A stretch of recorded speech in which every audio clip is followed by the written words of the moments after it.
बिस्मिल्लाहिर्रहमानिर्रहीम, अस्सलाम वालेकुम। बाखबर सवेरा में खुश आमदेद। Good morning to you all. Hopefully आप सब खैरियत से होंगे। और मौसम के मिजाज की अगर हम बात कर लें तो मौसम बस अब हम आदी हो गए हैं, थोड़ी सी गर्मी, कभी थोड़ी सी सर्दी। लेकिन अक्टूबर में बारिश हो गई थी, ये बड़ा सरप्राइजिंग था, एक ड्राई किस्म के मंथ में। इत्तफाकन एक दिन ज़रा ये हुआ और उसके बाद ये उम्मीद जागी कि शायद चीज़ें बेहतरी की जानिब जाएंगी, लेकिन अब ये है कि बहरहाल अक्टूबर के आखिर में वो कहते हैं कि उम्मीद पे दुनिया कायम है, तो ये उम्मीद रहती है कि अक्टूबर के आखिर में सर्दियों की आमद, खुनकी की आमद हो जाती है। मुझे लगा आप ये कह रहे हैं कि अक्टूबर के आखिर में मंथ खत्म हो जाता है। Very nice, very good joke, बहुत अच्छा जोक है। बहरहाल मैं सदफ अब्दुल जब्बार, मेरे साथ अशफाक इसाक सत्ती हैं। तो अब ज़रा हम बात कर लेते हैं वो चीज़ जो हम 2 दिन से भूले हुए थे। और हम भूले हुए क्यों थे? क्योंकि इतनी हैपनिंग हो रही थी इस्लामाबाद में, और हमने एक बड़ा इंटरनेशनल इवेंट जो है उसको होस्ट किया है, समिट को होस्ट किया है, और हमने भी होस्ट किया है, बिल्कुल पूरे पाकिस्तान ने मिलकर होस्ट किया है। हमारे मेहमान, मौजूद मेहमान आए, साथ खैरियत से चले गए। इस दौरान मैच हो रहा था, और मैच हो रहा था दूसरा टेस्ट मैच मुल्तान में, पाकिस्तान और इंग्लैंड के दरमियान। हम कैसे भूल सकते हैं? मैंने पूरा बैठ के देखा भाई, उसके अंदर जो नहीं हम भूले नहीं है, मतलब वो उस तरीके से टीवी पे हमने उसको हाईलाइट नहीं हुआ। हाँ। लेकिन बात ये है कि हम एवरीबडी वाज स्केप्टिकल कि ये स्पिनर्स लेके जा रहे हैं एक साथ 3 स्पिनर्स, और उसके अंदर एक चीज़ ये भी थी कि वो एक स्पिनर जो हैं उनको मौका भी, लेग स्पिनर जो हमारे थे, 36वें ओवर के बाद उनको जाके मौका दिया।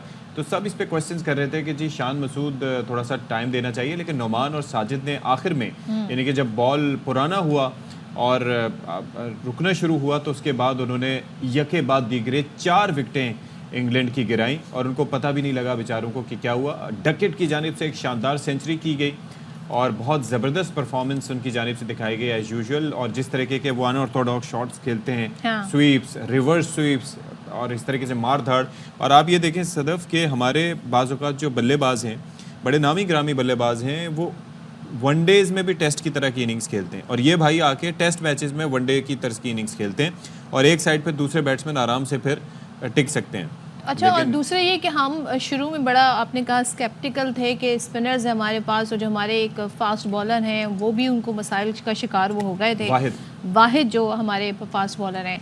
लेकिन ये है कि अच्छी परफॉर्मेंस स्पिनर्स की जानिब से दिखाई गई। अब ये है कि जो पहली इनिंग्स में पाकिस्तान ने 127 रन की बढ़तरी हासिल की, अब यह है कि आखिरी सेशन में जी जो स्पिनर्स ने आउट किया इंग्लैंड के खिलाड़ियों को, अब देखते हैं 114 रन बनाकर तो बेन डकेट नुमाया रहे, जॉ रूट 34 और उली पॉप 29 और जैक रॉली 27 रन बनाकर आउट हुए हैं। अब ये है इस वक्त कि जब हम आपसे बात कर रहे हैं, अब से कुछ ही देर बाद, यानी कि 1 घंटे बाद मैच शुरू हो जाएगा।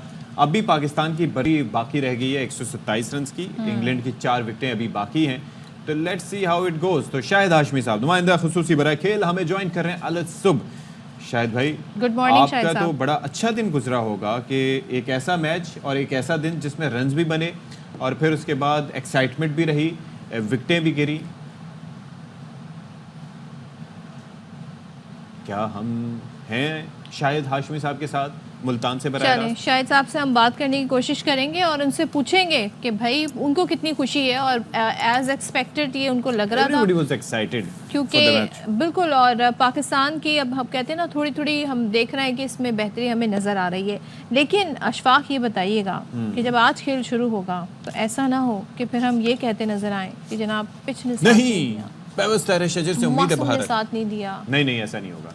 वजह उसकी ये है कि उनके 4 प्लेयर्स रह गए, और वो बेचारे जवान नौजवान, वो उस तरीके से मेरा नहीं ख्याल कि उन्हें टिकना चाहिए, उसूलन नहीं टिकना चाहिए। लेकिन हम मुझे याद पड़ता है कि अभी रिसेंट हिस्ट्री में बांग्लादेश की भी 6 विकेटें गिराने के बाद हम रुक गए थे। शायद हाशमी साहब फाइनली हमें ज्वाइन कर चुके हैं, नुमाइंदा खुसूसी बराए खेल, और बाकी ये है कि मुल्तान से ही सारे मामलात पर नज़र रखे हुए हैं। तो शायद भाई हमारे लिए, तो मेरे लिए बड़ा एक्साइटिंग था कि मैच के, एक ऐसा मैच कि जिसके अंदर बेन डकेट के फास्ट पेस और जारियाना इनिंग्स की वजह से चांसेस मिलने के इम्कानात थे, स्लोनेस नहीं थी, रन्स बन रहे थे, और दूसरी जानिब जो आखिरी सेशन में जाके जो धड़ाधड़ विकेटें गिरी। Your thoughts on it? देखिए, आखिरी आधे घंटे में बिल्कुल चेंज हो गया मैच, और 18 गेंदों में इंग्लैंड की 4 विकेटें गिर गई। रूट आउट हुए, हैरी ब्रूक आउट हुए, डकेट आउट हुए, और फिर बैरी स्टोक आउट हुए। इंग्लैंड वाले इसी तरह खेलते हैं, जारियाना अंदाज में, वो डर के नहीं खेलते, और वो अपने शॉट्स खेलने के लिए आते हैं ग्राउंड में, और उसमें आपको सामने वाली टीम को चांस मिलता है। कल साजिद ने बहुत अच्छी बॉलिंग की, नुमान ने बहुत अच्छी बॉलिंग की, और फिर पिच ने भी उनका साथ दिया। जिस गेंद पे हैरी ब्रूक आउट हुए वो अच्छी खासी टर्न होके आई और वो बैक फुट पे जाते हुए बोल्ड हो गए। तो साजिद ने प्रेस इवन ऑली पॉप जिस बॉल पे बोल्ड हुए थे वो तो आप देखिए यॉर्कर लेंथ से टर्न हुई थी अंदर, और ऑली पॉप भी बिल्कुल उसी तरह पे आउट हुए। तो साजिद ने प्रेस कॉन्फ्रेंस में बड़ा मजेदार जुमला कहा। उन्होंने कहा मैं पहला टेस्ट मैच टीवी पे देख रहा था अपने घर में पेशावर में, और मुझे कोई उम्मीद नहीं थी कि मैं खेलने आऊंगा। दूसरा टेस्ट एकदम से मुझे कॉल आई और मैं ये नोट कर रहा था कि कौन बैट्समैन किस तरह खेल रहा है। तो मैंने हैरी ब्रूक और जो रूट को देखा कि ये ज्यादा बैक फुट पे जाके खेलते हैं, तो मैंने उसी हिसाब से बॉलिंग की। तो ये एक स्ट्रेटजी काम करती है मुझे लग रहा है। हमारे भी चांसेस हैं फिर घर बैठ के एक मैच देखें, सारे प्लेयर्स को ऑब्जर्व करें, उसके बाद फिर मैदान में उतरें। क्यों शाहिद साहब? शायद भाई फिर आप भी खासी विकेट ले सकते हैं। ये ऐसे प्लेयरों को समझ आती है, अकल आती है। हम भी ज़ाहिर इतने अच्छे से क्रिकेट कवर कर रहे हैं, हमें बहुत सी चीज़ें पता होती हैं और हम कोशिश करते हैं कि हमारे प्लेयरों में ट्रांसफ़र हो। गेम अवेयरनेस और मेंटल और फिजिकल जो फिटनेस होती है ना प्लेयर की, वो बहुत जरूरी है और साजिद ने उसमें काफी मुतासिर। अच्छा ये बताएं शाहिद साहब कि ना 3 हमारे जो खिलाड़ी हैं, ज़ाहिर है बड़े नाम सीनियर खिलाड़ी, उनकी जगह अब दूसरे खिलाड़ी खेल रहे हैं इस मैच में। सो माहौल कैसा है वैसे टीम का, सारी सूरत हाल और चेंजेस को लेके? चेंजेस होती है, नए लड़के आते हैं और जाहिर है ये डोमेस्टिक क्रिकेट के परफॉर्मर है। साजिद भी मुझे अच्छी तरह याद है 4 साल पहले मैंने ही तौसीफ भाई को, तौसीफ अहमद को कहा कि ये मैंने स्टैट देखा है लड़के का, ये पेशावर का लड़का है, 400 रन इसने बनाए और इसने 35 आउट किए, कौन है? तो तौसीफ भाई ने कहा कि ये अच्छा ऑफ ब्रेक बॉलर है। फिर हमने इसका नाम काफी टीवी पे लिया, काफी लिखा भी इसके बारे में, और फिर हमें खुशी हुई कि उसको हमारे लिखने पर, हमारे बोलने पर चांस मिला। इसी तरह कंट्रीब्यूशन होता है आपका मीडिया का और क्रिकेट एनालिस्ट का और क्रिकेट प्लेयर्स का। और नए लड़के आए, उन्होंने परफॉर्म किया, जिससे कामरान अकमल ने सेंचुरी बनाई, कामरान गुलाम ने सेंचुरी बनाई। वो 4 साल से सब्र कर रहे थे। 4 साल पहले उन्होंने नेशनल रिकॉर्ड बनाया था। और जिस तरह मैंने पहले भी अशफाक को याद होगा कहा कि दरवाजा खटखटा नहीं रहे, बल्कि दरवाजा पे पत्थर टांगे मार रहे हैं। और सब्र उनका कमाल है। उनकी बड़ी अच्छी स्टोरी मुझे मिली कि ये 12 भाइयों के 11वें नंबर के भाई है माशाल्लाह। अच्छा, और इनको जब ये घर में क्रिकेट खेलते थे, 4 बहनें भी हैं वैसे, 4 बहनें भी हैं वैसे, 16 की फैमिली है माशाल्लाह। तो जब कामरान छोटे थे, खेलते थे क्रिकेट में, तो इनके भाई इनको कोने में खड़ा कर देते थे, सब्र करो तुम्हारी बैटिंग बाद में आएगी। तो वहां से इसने सब्र करते करते डोमेस्टिक क्रिकेट पर सब्र किया और फिर पाकिस्तान टीम में आया। और एक तो टीम के माहौल का बता दीजिएगा जो सदफ ने पूछा। दूसरा मैं ये कह रहा था कि सब्र की भी कोई इंतहा होती है। आप ये सोचिए कि एक बंदा 5 साल से परफॉर्म कर रहा है, यहाँ पर हम कच्चे तोड़ के प्लेयर्स को ले आते हैं जो कि 20 साल की उम्र में आके अपने वर्कलोड की बातें कर रहे होते हैं, और इस बंदे को चांस मिल रहा है 29 साल की एज में। तो ये भी तो देखिए ना, बहुत अलमिया है, बहुत जुल्म है और माहौल बहुत अच्छा है। जाहिर है टीम में DHA में ठहरी हुई है तो डिसिप्लिन भी होगा, पीस भी होगा और वो सारी चीज़ें होंगी जो कि उसकी औकात होती हैं। टीम में अच्छी बहुत बाउंडिंग नज़र आ रही है। और ये जो बात आपने की कि कामरान गुलाम ने 2020 में बनाया था वो नेशनल रिकॉर्ड, उनके बाद सऊद शकील खेल गए, उनके बाद सलमान आगा खेल गए, उनके बाद साइम अयूब खेल गए, उनके बाद 4-5 बैट्समैन खेल गए। लेकिन शायद साहब जो डोमेस्टिक में परफॉर्म करते हैं उसकी एक रीजन ये भी दी जाती है कि देखें जी जो इंटरनेशनली जब ये खेलेंगे ना तो फिर एक्सपोज हो जाएंगे। सो ये भी फिर थी गलत साबित हुई। ये अक्सर और बेशतर हमारे यहाँ तनकीद की जाती है। होता है, लेकिन कामरान गुलाम 11 साल से डोमेस्टिक क्रिकेट खेल रहे हैं। 11 साल का पका हुआ फल है वो। 11 साल उन्होंने सब्र किया है और उन्होंने A टीम के साथ टूर भी किए हैं। हमारी डोमेस्टिक क्रिकेट के परफॉर्मर्स को अगर A टीम टूर्स मिल जाए मुख्तलिफ मुल्कों के तो वो मैच्योर होंगे और फिर वो जो इंटरनेशनल क्रिकेट और डोमेस्टिक क्रिकेट का गैप है, गल्फ है, वो उबूर हो जाएगा। वो खलीज एक चीज ये बताइएगा, ये जो हमारे लेग स्पिनर भाई थे इनका क्या कसूर था कि उनके ऊपर भरोसा बिल्कुल भी नहीं किया जा रहा था? क्या रीजन दिखाई देती है? 36वें या 35वें ओवर में जाके जुल्फकार को चांस मिला? थोड़ा देर से लाए जाहिद महमूद को। मुझे ऐसा लगा कि जैसे शान मसूद भूल गए कि जाहिद महमूद भी खेल रहे हैं। ओके, ठीक है, थैंक यू शाहिद हाशमी हमारे साथ थे। और देखिए अब मैच का थोड़ी देर बाद आगाज होगा तो आज हमारी टीम क्या करती है और ये तमाम तर सूरत हाल है। चलें जी, एक खेल के मैदान से सियासत के मैदान में जो मैच चल रहा है गुज़िश्ता काफी अरसे से दूसरे मैच एक मैच से हम दूसरे मैच जहाँ पे सब इत्तेफाक राय ढूंढ रहे हैं। हाँ, जहाँ पे इत्तेफाक राय से जो है वो किया जा रहा है। तो मुजव्विज़ा आईनी तरमीम की बात करें हम, जिसका बारहा तस्करा किया जाता रहा है, तो जाती उमरा में बड़ी सियासी बैठक हुई। ताहम फिलहाल مکمل طور پر اتفاق رائے نہیں ہو سکا اور ابھی تک مشاورت کا سلسلہ جاری ہے.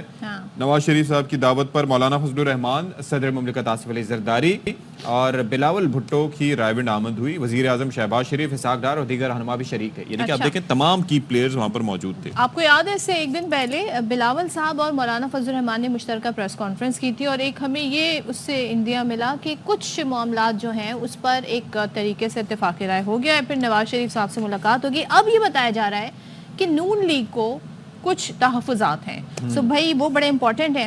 دوسرے مولانا صاحب نے کل ہی پریس کانفرنس کر کے کہہ دیا کہ جی پی ٹی آئی سے بھی ہم بات کریں گے، یعنی آج کے دن بات کریں گے. اب ہوا یہ ہے کہ کہتے ہیں جی کہ عدلیہ کی اصلاحات کی حد تک، مولانا صاحب یہ فرماتے ہیں کہ عدلیہ کی اصلاحات کی حد تک ہم نے اتفاق کیا ہے، ہم بہتر طور پر آگے بڑھیں گے اور ابھی بہت سارے نکات باقی ہیں جن پر اتفاق رائے ہونا ہے. لیکن ایک بار پھر مولانا صاحب نے دہرایا کہ حکومت کا پہلا مسودہ نہ تب منظور تھا نہ اب منظور ہوگا. سو کیا کہہ رہے ہیں مولانا صاحب، سن لیتے ہیں. آئینی ترمیمی بل ہے. طویل بحث تمہیز کے بعد میں اتنا تو کہہ سکتا ہوں کہ ہم دو پارٹیوں کا ڈرافٹ پر اتفاق ہو گیا ہے. لیکن چونکہ ہم نے میاں نواز شریف صاحب سے بھی ملاقات کرنی ہے اور ہم یہ چاہیں گے کہ ان کا بھی اتفاق رائے حاصل کیا جا سکے. پھر اسلام آباد میں پی ٹی آئی کی قیادت سے بھی ملاقات کروں گا، ان کے ساتھ بھی میرا رابطہ ہے اور ہماری یہ کوشش ہوگی کہ اس بل میں اس طرح کا اتفاق رائے پیدا کیا جائے کہ اسے ایک متفقہ آئینی ترمیم سمجھا جائے.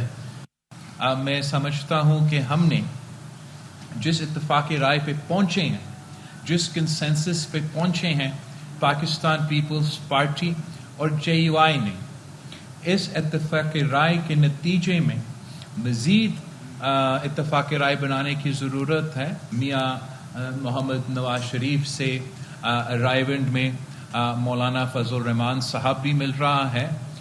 ہمیں بھی کھانا کا دعوت دیا گیا ہے اور ہمارا کوشش یہ ہوگا کہ جو آج پاکستان پیپلز پارٹی اور جے یو آئی کا کنسنسس بنا ہے، وہ consensus J U I, Pakistan Peoples Party اور مسلم لیگ نواز کے کنسنسس ہمارے اس کنسنسس میں تبدیل ہو جائے گا.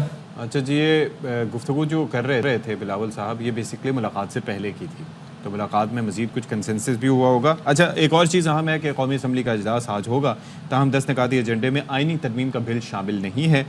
صدر مملکت نے سینٹ کا اجلاس بھی بلا رکھا ہے اور وفاق کی کابینہ کا آج ہونے والا اجلاس ملتوی کر دیا گیا ہے، جبکہ حکومتی اتحادی ارکان کو آج بلایا گیا ہے زہرانے پہ. زہرانے چل رہے ہیں. اچھا، اب ذرا ہم پی ٹی آئی کی بات کر لیتے ہیں. رؤوف حسن ساری صورتحال پر کہہ رہے ہیں کہ دراصل جو بات ہوئی ہے وہ آئینی بینچ ہے جس پہ منا لیا گیا ہے. تو سن لیتے ہیں وہ کیا کہہ رہے ہیں. اگر تو مولانا صاحب کا جو ڈرافٹ ہے اس کے اوپر اتفاق ہوا ہے، پیپلز پارٹی مان گئی ہے، تو وہ ایک اچھی پروگرس ہے، وہ ٹھیک ہے. اگر کنسنسس بلڈ ہو جاتا ہے مولانا صاحب کے ڈرافٹ کے اوپر تو اچھی بات ہوگی جی، کیونکہ ہم تو آلریڈی مولانا صاحب کے ساتھ مل کے کام کر رہے ہیں. بلکہ مولانا صاحب کے ڈرافٹ میں ایک یا دو چیزیں جو ہماری ریکمنڈیشن کے اوپر انہوں نے شامل کی ہوئی ہیں، یہ میں آپ کے ساتھ شیئر کر رہا ہوں. یہ بات مثلاً کانسٹیٹیوشنل بینچ بنانے کی جو ایک ریکمنڈیشن ہے، وہ ہماری ریکمنڈیشن ہے. اچھا، وہ پی ٹی آئی اور وہ مولانا صاحب نے اس کے اوپر ایگری کیا تھا اور اپنے ڈرافٹ میں شامل کیا تھا اس کو. اچھا جی، اب یہ ہے کہ آئینی بینچ کی تجویز سے متعلق راشد سمرو صاحب جو جے یو ایف اے کے رہنما ہیں، وہ یہ کہتے ہیں کہ پی ٹی آئی نے اب تک کوئی مسودہ شیئر ہی نہیں کیا. چیئرمین پیپلز پارٹی بلاول بھٹو نے جس مسودے پر اتفاق کیا ہے وہ جے یو ایف اے کا مسودہ ہے، اور جب تک مسودہ کسی اور کا تھا تو سب مولانا کے پاس آ رہے تھے. آج مسودہ جے یو ایف اے کا ہے تو مولانا فضل الرحمان سب کے پاس جا رہے ہیں. اتفاق رائے ہو گیا تو آئینی ترامیم پر آج ووٹنگ میں کوئی حرج نہیں. سپریم کورٹ پہنچنے والے تمام جج ہماری نظر میں سینئر ہوتے ہیں. تو کیا انہوں نے فرمایا، دیکھیں. مسودہ آج گیا ہے میاں محمد نواز شریف صاحب کے پاس تو وہ متفقہ مسودہ ہے between J U I and Peoples Party, لیکن اس میں جو کہوں کہ تیار کردہ مسودہ ہے وہ جے یو آئی کا مسودہ ہے. ایسی چیز لا رہے ہیں جس میں عدالتوں کے اندر عوام کو سستا تکڑا انصاف ملے. سپریم کورٹ میں پہنچنے والا تمام جج ہماری نظروں میں سینئر جج ہے. جو مسودہ لایا گیا تھا اگر وہ مسودہ لایا جائے گا جے یو آئی ووٹ نہیں کرے گی. اگر چور دروازے سے وہ بل پاس کروایا گیا تو مولانا فضل الرحمان کوئی رد عمل نہیں دیں گے. ایسا رد عمل دیں گے کہ ماضی کے تمام مولانا فضل الرحمان کے رد عمل آپ سب سے بھول جائیں گے. چلیں تو راشد سومرو صاحب بڑی بات کر رہے تھے جب تو شازیہ مری مسکرا رہی تھی. وہ کہہ رہے تھے جو مسودہ لایا گیا تھا نا اگر وہی لایا گیا تو ہم ووٹ بالکل نہیں دیں گے. بات کر لیتے ہیں اس پر. پیپلز پارٹی کے رہنما نیر بخاری صاحب نے ہمیں جوائن کیا ہے. تھینک یو سو مچ نیر بخاری صاحب. بتائیے گا اتفاق رائے مجھے لگ رہا ہے ابھی ڈھونڈا جا رہا ہے. اور ایک بات جو راشد سومرو کہہ رہے تھے کہ جب ان کا آئینی ترمیم کا ڈرافٹ تھا تو یہ سب ہمارے پاس آ رہے تھے، اب ہمارا ڈرافٹ ہے تو ہم اس کو لے کے آگے بڑھ رہے ہیں. اور مولانا صاحب وہی بات کرنے گئے تھے. تو بیسکلی یہ مولانا صاحب کا ہی ڈرافٹ ہے جس پہ سب کو منانے کی کوششیں ہو رہی ہیں، ایسے ہی سمجھیں؟ شکریہ.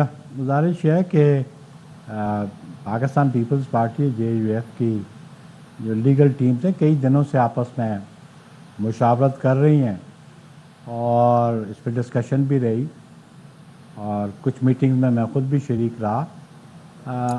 ابھی میں سمجھتا ہوں کہ لیڈرشپ کی جو ملاقات کراچی میں ہوئی اور اس کے بعد کل جو ملاقات لاہور جاتی عمرہ میں ہوئی، اس میں جو لیڈرشپ ہے وہ کنسنسس ڈیولپ کرنے میں کامیابی نظر آتی ہے ان کی. اور اس کے بعد جو پریس کانفرنس ہے وہ بڑی واضح ہے. جو چیئرمین بلاول نے گفتگو کی، جو مولانا فضل الرحمان صاحب نے کی اور ایمن اسحاق ڈار صاحب نے کی، تو اس پہ میں سمجھتا ہوں کہ پاکستان پیپلز پارٹی کا موقع بڑا واضح تھا. اور چیئرمین کا بیان بھی سامنے آیا. لیکن ہے کہ میں سمجھتا ہوں کہ جو سیکنڈ ٹیئر لیڈرشپ ہے، we should not be spoilers.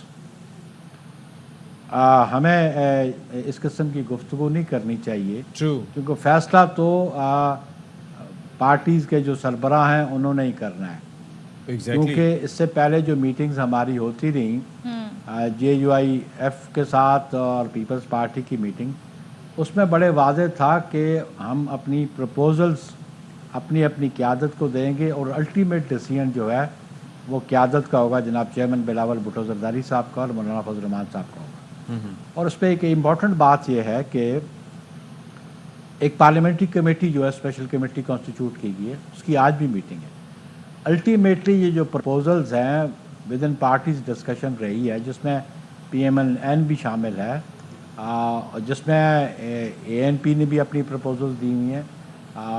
تو نیر صاحب پہلے یہ جو ڈرافٹ تھا یہ حکومت کا ڈرافٹ پیپلز پارٹی کا، اس میں بہت ساری دیگر بھی شکیں شامل تھیں. ایک بڑا ڈیفرنٹ جو ہے وہ اسٹرکچر بتایا جا رہا تھا آئینی عدالت کا. لیکن مولانا صاحب کی پارٹی کے جو رہنما ہیں ان کی باتوں سے لگتا ہے کہ معاملہ بس اب آئینی بینچ تک آ کر رہ گیا ہے. سو یہ پروپوزل میں گیس کر رہی ہوں کہ یہ جے یو آئی کا ہے. سو نون لیگ کو کیا اس سے اعتراض ہے؟ اور پیپلز پارٹی تو ہمیں لگ رہا ہے مان گئی ہے. Let's not go on guess. سمجھ آ گئی. اس پہ میں یہ سمجھتا ہوں کہ جو ہماری ڈسکشن رہی ہے اوبویسلی اپنی پروپوزلز اپنی قیادت کے پاس ہے. الٹیمیٹلی اس ڈسکشن نے جو کنسنسس ڈیولپ ہوا ہے اس نے آج اس اسپیشل کمیٹی کے پاس آنا ہے. الٹیمیٹلی کیونکہ پارلیمنٹ کی وہ کمیٹی ہے، اس کمیٹی نے ڈرافٹ کو اپروو کرنا ہے جو الٹیمیٹلی پھر کیبنٹ کے پاس جائے گا اور پھر وہ بل ٹیبل ہوگا. لیکن یہ let's not speculate. Pakistan Peoples Party کا بڑا واضح موقف تھا، ریزنز ہمارے بڑے مؤثر تھے اور میں سمجھتا ہوں کہ الٹیمیٹ آبجیکٹ اچیو کرنا چاہتے ہیں کہ جو اسمالر پروونسز ہیں وہ بڑے اگریوڈ ہیں جوڈیشری کی ماضی کے فیصلوں سے. اچھا. تو ہمارا موقف تھا ایکول ریپرزنٹیشن جو فیڈریٹنگ یونٹس ہیں उनकी इक्वल रिप्रेजेंटेशन हो। असल मतबा नज़र तो इंसाफ होना चाहिए ना, एग्रीव्ड अगर इस हिसाब से होना कि वहाँ से जज नहीं आए या इधर से जज नहीं आए या चीफ जस्टिस उधर से बने या इधर से नहीं बने। ये देखें, बिल्कुल आप दुरुस्त कह रहे हैं कि मकसद इंसाफ का है, लेकिन आप माजी देख लें कि माजी में क्या होता रहा है। तो स्मॉलर प्रोविंसेस क्यों एग्रीव्ड है? जहाँ पे सुप्रीम कोर्ट में जुडिशरी में किसकी स्ट्रेंथ ज़्यादा थी और किसकी स्ट्रेंथ की बुनियाद पे कैसे फैसले होते रहे। इसीलिए कॉन्स्टिट्यूशनल इश्यूज जो हैं वो बड़े इंपॉर्टेंट हैं फेडरेटिंग यूनिट्स के लिए। जहाँ पे इंसाफ के बाकी तकाजे हैं वो सुप्रीम कोर्ट नॉर्मल प्रोसीजर के तहत करेगी। तो पीपल्स पार्टी का मौक़िफ़ इसलिए ये था, लेकिन मैं समझता हूँ कि इसको हमें स्पॉइलर नहीं बनना चाहिए। इसमें ये समझा जाए कि अगर फर्ज करें, let me conclude it now. Okay, let me conclude it now. जी जी, अभी बात यह है कि जो कंसेंसस जो रात डेवलप हुआ वो ना आपकी नॉलेज में है ना मेरी नॉलेज में है। Let's not speculate also. अच्छा ठीक है, मैं अब ये मौलाना साहब जो पीटीआई से बात कर रहे हैं, तो मौलाना साहब ने पहले भी ये कहा था कि क्योंकि वो अपोजिशन बेंचेस में अपोजिशन की जमातों के साथ वो बात करेंगे और हम समझते हैं हमें बेहतरी की तरफ पेशरफ्त करनी चाहिए और अल्टीमेटली हम तवक्को करते हैं कि कंसेंसस डेवलप हो जाएगा। अच्छा, मैं बेसिकली ये जानना चाह रहा था, जो इंप्रेशन जा रहा है, हो सकता है आपका मतमा नज़र ये ना हो, लेकिन ये जो सूबे एग्रीव थे और जब स्ट्रेंथ किसी एक सूबे की होती थी तो फिर फैसला, तो इससे इंप्रेशन ये जा रहा है कि शायद मेरिट पर मबनी फैसले ना होते हों, स्ट्रेंथ पर मबनी होते हों, और अब जो जजेस आएंगे तो चूंकि वो सूबों छोटे सूबों से ताल्लुक़ रखेंगे तो वो मेरिट के बजाय ये चीज़ें भी मलहूज़े खातिर रखेंगे अपने जहन में फैसला करते हुए। आप देख लें शहीद जुल्फ़िकार अली भुट्टो के फैसले को देख लें। नहीं, मैं अब आगे की बात कर रहा हूँ ना सर, आगे भी यही होगा फिर। मेरी आप बात नहीं वो देखे ना, इसीलिए उस इम्प्रेशन को डिस्पेल करने की ज़रूरत है। अच्छा, इसलिए कि इंसाफ के तकाजे पूरे होंगे, जो माजी में होता रहा या मुस्तकबिल में ना हो। अच्छा, उसकी पेशबंदी की जा रही है कि मुस्तकबिल में वो ऐसे फैसले ना हो जो माजी में होते रहे। तो डैयर साहब, आपने कहा कि मुस्तकबिल में ऐसे फैसले ना हो, इंसाफ के तकाजे पूरे हों, तो इसके लिए ज़रूरी ये भी है कि जिसका इशारा राशिद सोमरो दे रहे हैं, कह रहे हैं कि अगर चोर दरवाजे से आईनी तरमीम को पास करवाने की कोशिश की गई तो फिर हम इसका बिल्कुल साथ नहीं देंगे। तो फिर सियासतदान जब एक इदारे से एक्सपेक्ट कर रहे हैं कि वहाँ से तमाम इंसाफ के तकाजे पूरे हों, तो पार्लियामेंट को भी कानून साजी, आइन साजी ऐसी करनी चाहिए कि फिर ये इल्ज़ाम न लगे कि जी बंदे तोड़ लिए, चोर दरवाजे से लेकर आए और फिर ये आइनी तरमीम पास करवा ली। तो ये कैसे मेक श्योर करेंगे आप लोग? देखिए, मेरा ख्याल है ये कमेंट करना, पहली बात तो ये कि चोर दरवाजे वाला कंसेप्ट मैं तो उस पर बिलीव नहीं करता। जमहूरियत में ये बिल्कुल मेंबर ऑफ पार्लियामेंट की आज़ाद मंशा है। अगर वो अपनी किसी जमात से डिसएग्री करके कोई फैसला करता है उसको कॉस्ट भी पे करनी पड़ती है। तो ये चोर दरवाज़ा तो कतल नहीं है, कंपनसेट भी किया जाता है। देखे ना, एक अपनी जमात से ये बैनुल-अक़वामी छांगा मांगा की सियासत रही है, हमारी हिस्ट्री है तौर पूरी। पे नहीं, आप देख लें यूनाइटेड स्टेट्स ऑफ अमेरिका में, इवन इन यूनाइटेड किंगडम में, कोई अगर अपनी पार्टी से डिसएग्री करके वोट देता है, पाकिस्तान में तो सज़ा है कि वो डी सीट हो जाता है, वहाँ पे तो सज़ा भी ऐसी कोई नहीं है। तो सादिक संजरानी वाला पे ठीक हुआ था मामला, नईर बुखारी साहब? क्या ठीक हुआ? सादिक संजरानी का जिस तरीके से अदम एतमाद वाले पे वोटिंग हुई थी, नंबर भी पूरे नहीं थे। देखे उस पे तो देखे ना, वो मामला अभी भी पड़ा हुआ है हाई कोर्ट में, उसका डिसीजन आने दें। आपकी एज ए पॉलिटिशियन इस पे राय क्या है? देखिए जी, मेरी पॉलिटिशियन एज राय है कि जो डिसएग्री करता है तो फिर he should lose a seat. उस पर वो सीट भी तो लूज नहीं की। सादिक संजरानी वाले में तो हमारे वोट रिजेक्ट किए गए। यू मस्ट अंडरस्टैंड कि डिफरेंस क्या है। डिफरेंस ये है कि वहाँ पे वोट काउंट नहीं किए गए बल्कि वोट रिजेक्ट किए गए। वो प्रिजाइडिंग ऑफिसर का डिसीजन था जो गलत डिसीजन था, उसको हम समझते हैं कि वो गलत डिसीजन था प्रिजाइडिंग ऑफिसर का। जो यूसुफ गिलानी साहब के साथ वोट काटे गए वो गलत तरीके पे काटे गए। यूसुफ गिलानी साहब वो इंतखाब जीते हुए थे, लेकिन ये आप देखें, आप इंटरनेशनली पार्लियामेंट्री सिस्टम को देख लें कि अपनी पार्टी से डिसएग्रीमेंट पे कहीं भी सज़ा नहीं है, लेकिन पाकिस्तान में वो सज़ा ज़रूर है कि अगर वो डिसएग्रीमेंट करता है और सर्टेन इशूज़, उसको वो डी सीट हो जाता है। तो ये चोर दरवाज़ा तो ना हुआ, हॉर्स ट्रेडिंग हो गई। चमक हॉर्स ट्रेडिंग भी नहीं होगी बीबी। Try to understand the parliamentary system, we try are to trying, sir. Understand जो वेस्ट मिनिस्टर का सिस्टम है वो है क्या। बट आप हमें तो उसको पढ़ अपने लें, आइन के उसको एम्बिट में समझ रहते लें। हुए, कॉन्स्टिट्यूशन के एम्बिट में रहते हुए ही आगे बढ़ना है ना। डिफेक्शन का क्लॉज लगेगा तो कोई भी पार्टी वर्कर ये नहीं चाहेगा कि जिस पार्टी के टिकट पे वो आया है पार्लियामेंट के अंदर, वो पार्टी उसे डिसोन कर दे। जो पार्टी डिसोन नहीं करेगी, अगर वो पार्टी के मौक़िफ़ से अलहदा होकर कोई अपनी राय इस्तेमाल करेगा, उसको वो डी सीट हो जाएगा। डी सीट हो जाएगा। Is it that easy? देखिए For ना, a- for D a seat हो जाएगा, party लेकिन member? कंपनसेशन वही बात हो रही है ना। वो डी सीट हो जाएगा ना, लेकिन यू कांट स्टॉप हिम। मतलब आप कह रहे हो ज़मीर के मुताबिक वोट यू देगा। Can't stop him. लेकिन इस पे बुखारी ज़मीर के साहब जो मुताबिक, हम अपनी सोच के बेसिकली मुताबिक, आपने जिस तरीके से जुडिशियल सिस्टम के हवाले से बात की ना, हम भी दूसरा सिस्टम जो हमारा पॉलिटिकल सिस्टम जो है, जिसके अंदर इस तरह की करप्ट प्रैक्टिसेस रही हैं रिसेंट हिस्ट्री में भी, उसका हवाला बेसिकली दे रहे हैं कि ये भी आप ये कह रहे हैं ठीक है, हो सकता है ज़मीर की आवाज़ पे हो सकता है कि वो डिसएग्री करके वोट देना चाहे, लेकिन बाकी दूसरे एस्पेक्ट्स भी हैं यहाँ पर। चमक का जिसका अक्सर तस्करा किया जाता रहा है, यहाँ पर बोलियां लगने की बातें होती रही हैं, तो ये भी अपनी जगह एक मौजूद है मिसालें। देखें ना जी, फिर ये तो उसका पर्सनल कंडक्ट है ना, ये उसका पर्सनल करैक्टर है। अच्छा, लेकिन आप ये समझने की कोशिश करें कि पार्लिमानी निज़ाम हुकूमत में मुझे बता दें कि डिसएग्रीमेंट जो है वो अपनी लीडरशिप से नहीं किया जा सकता। और आपने कभी इस्टेब्लिश किया, आप मीडिया पे गुफ्तगू करते हैं, जो एलिगेशन लगाते हैं, कभी प्रॉपर फोरम पे इस्टेब्लिश किया कि ये हॉर्स ट्रेडिंग हुई है या पैसे मिले हैं? इल्ज़ाम तो लगा देते हैं आप, कमेटी तो बनती है ना हमारी तो पार्लियामेंट की, सेनेट की, और वो इन चीज़ों पे गौर करती है। आपने खुद ही हवाला दिया सुप्रीम कोर्ट में सादिक संजानी वाला मामला है। अगर ये मामला इतना ही सादा होता तो फिर वहाँ पे जाता ही क्यों, केस भी नहीं जाता। सादिक संजरानी वाला मैंने आपको समझाया, लेकिन आपको समझ नहीं आ रही।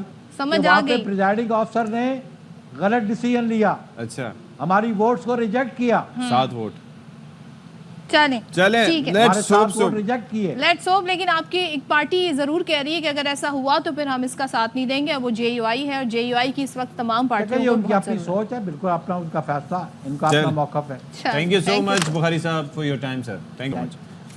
हाँ जी, क्या करना है? ज़मीर की आवाज़ पे हम ब्रेक ले, हम ज़मीर की आवाज़ पे यहाँ पे ब्रेक ले रहे हैं। ब्रेक के बाद आते हैं।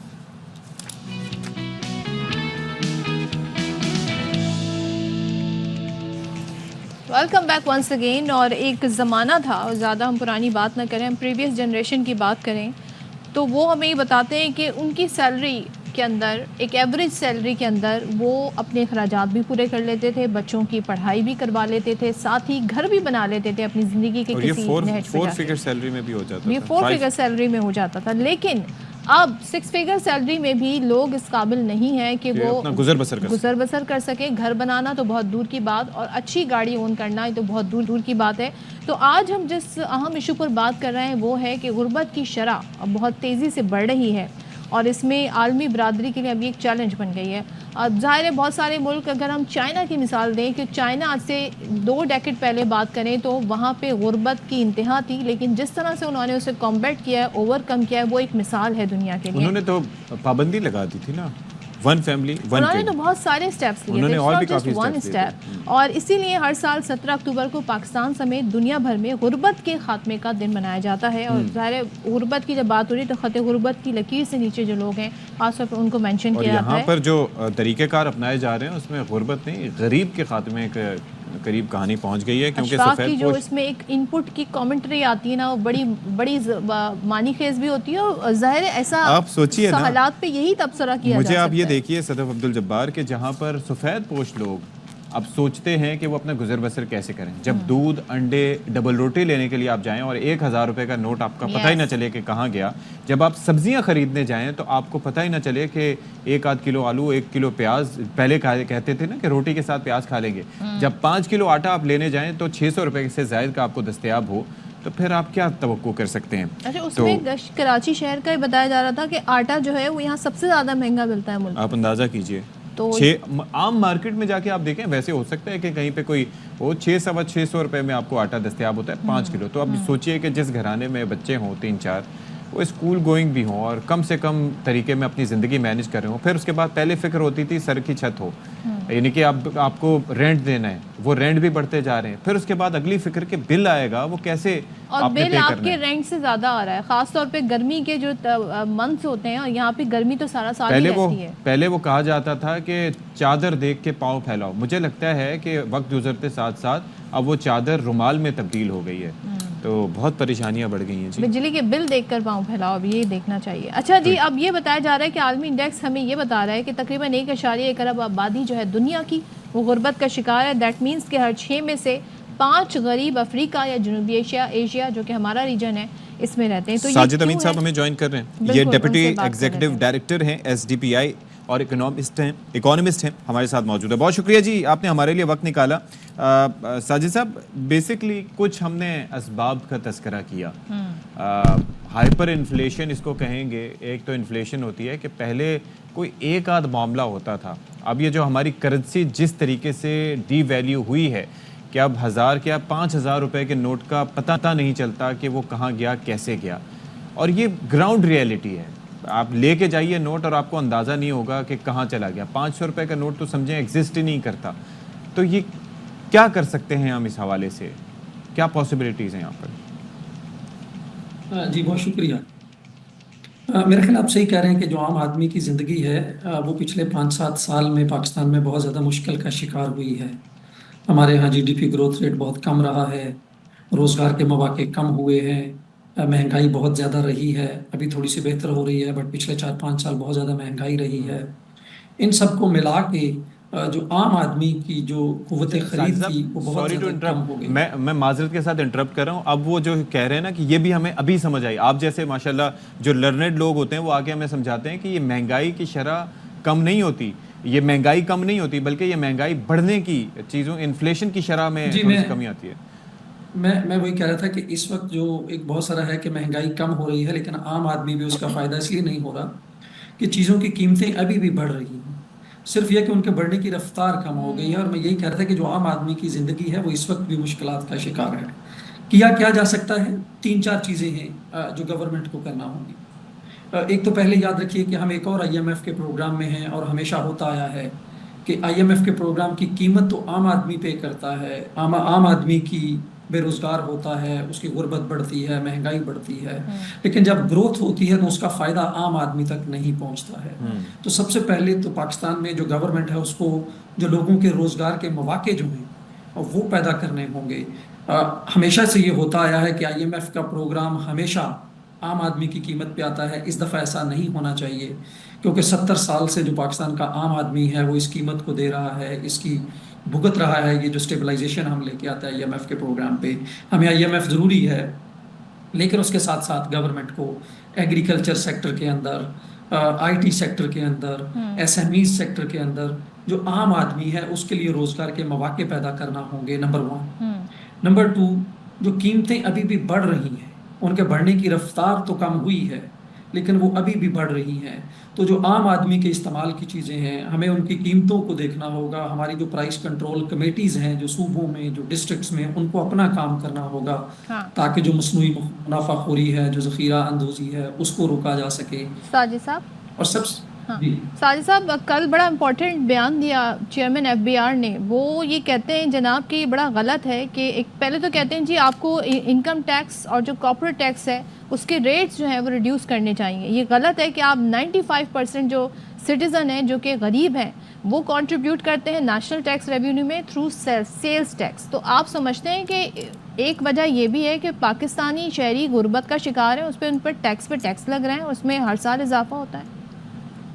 جی بالکل. دیکھیے پاکستان میں 70% کے قریب جو ٹیکس ہے وہ میرے اور آپ جیسے عام آدمی جو غریب لوگ ہیں وہ ہم پے نہیں کر رہے تھے جتنا غریب آدمی پے کر رہا ہوتا ہے GST کی صورت. انڈائریکٹ ٹیکسز جو عام آدمی کی جیب سے آتے ہیں وہ 60 سے 70% ہیں اور ان میں بھی جو 60 سے 70% ہے وہ صرف جنرل سیلز ٹیکس ہے جو ہر غریب آدمی اپنی بیسک ضروریات کے اوپر بھی دے رہا ہوتا ہے.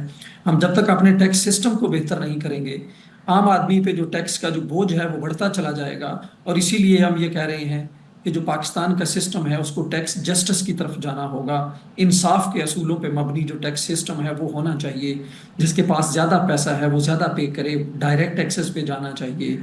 اور نمبر 2، ہماری جو بیس ہے ٹیکس کی وہ ہم 70 سال سے نہیں بڑھا پا رہے ہیں، ہر دفعہ ہم کوشش کرتے ہیں، ہر دفعہ وہ رہ جاتی ہے۔ اس دفعہ کچھ بہتری دیکھنے میں آئی ہے، بڑی کوشش ہوئی، کچھ نہیں ہوا ساجد صاحب، کوئی کچھ اس میں بہتری نہیں آئی ہے۔ جن کی مرضی چل رہی تھی انہوں نے اپنا منوا لیا، اور آپ کو پتہ ہے پروٹیسٹ وغیرہ ہوئے، تھوڑا سا گورنمنٹ کو کارنر کرنے کی کوشش کی گئی، اور پھر نتیجہ وہی ڈھاک کے 3 بات۔ میرے خیال اگر ہم اس کو ریلیٹیو ٹرمز میں دیکھیں، ظاہر ہے اس طرح سے آئیڈیل نہیں ہے جس طرح سے یہ ہونا چاہیے، لیکن اگر ہم ماضی کی جو کیمپینز ہیں اس سے کریں تو اس دفعہ تھوڑا سا نظر آتا ہے کہ ٹیکس ریٹرن زیادہ فائل ہوئے ہیں، خاص کر جو نان فائلرز کی کیٹیگری کو ختم کر دیا گیا ہے۔ مجھے لگتا ہے یہ بہت اچھا ایک امپیکٹ شاید آگے دیکھنے کو ملے گا، کیونکہ پوری دنیا میں نہیں ہوتا کہ آپ نان فائلرز کو باقاعدہ اناؤنس کر دیتے ہیں کہ یہ ایک کیٹیگری ہے، تو شاید اس کا امپیکٹ ہمیں دیکھنے آئے گا۔ بٹ اوور آل آپ صحیح کہہ رہے ہیں کہ جب تک ہمارا جو ٹیکس سسٹم ہے وہ انصاف کے اصولوں پہ مبنی نہیں ہوتا، آپ کو ایگریکلچر کو ٹیکس نیٹ میں لانا چاہیے، جو بڑے بڑے ذمہ دار ہیں وہ ٹیکس نہیں دیتے، اور اس کا ڈبل نقصان ہوتا ہے کہ ایک تو وہ ایگریکلچر انکم پہ ٹیکس نہیں دیتے، دوسرا وہ جو دوسرے سورسز سے ان کی انکم ہوتی ہے اس کو بھی ایگریکلچر کا سورس شو کر کے اس کو بھی ٹیکس۔ ایک یہ بھی ہے کہ ایگریکلچر سسٹم کو ہم بڑی بات کرتے تھے کہ ہماری زراعت کا جو شعبہ ہے وہ بڑا بوسٹ کر رہا ہے، لیکن اب ہم فوڈ انسیکیورٹی کی طرف بھی جا رہے ہیں، گندم بھی ہمیں امپورٹ کرنی پڑتی ہے، اب باقی چیزیں دالیں وغیرہ تو ہم ویسے ہی امپورٹ کرتے ہیں، بیشتر چیزیں تو ہم آلریڈی امپورٹ ہی کر رہے ہیں، تو وہ فوڈ سیکیورٹی کا معاملہ تھا وہ بھی ہمارے ہاتھ سے جا رہا ہے، اور ٹیکسیشن بھی نہیں ہے ادھر۔ جی بالکل، پچھلے 2-3 سال میں 5-6 سال میں اگر ہم دیکھیں تو ہم نیٹ امپورٹر بن گئے ہیں فوڈ آئٹمس کے، اور بدقسمتی یہ ہے کہ اگر بمپر کراپ ہوتی ہے تو وہی بیچارہ کسان عام آدمی ہی بھگت رہا ہوتا ہے، اس کی فصل کی جو قیمت ہے وہ بالکل فلیٹ کر جاتی ہے، اس کو کچھ نہیں ملتا، ہم نے دیکھا پچھلے 7-8 ماہ کے اندر۔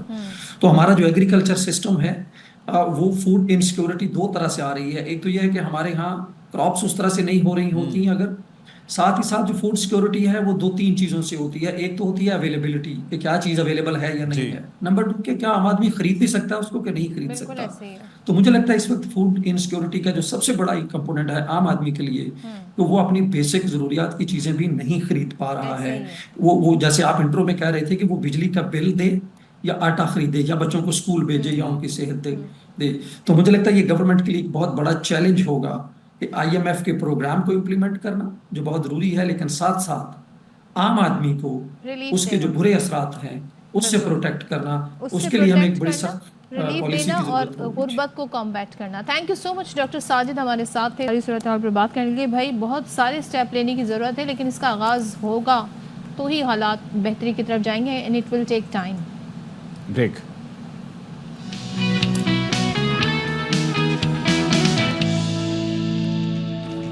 Welcome back.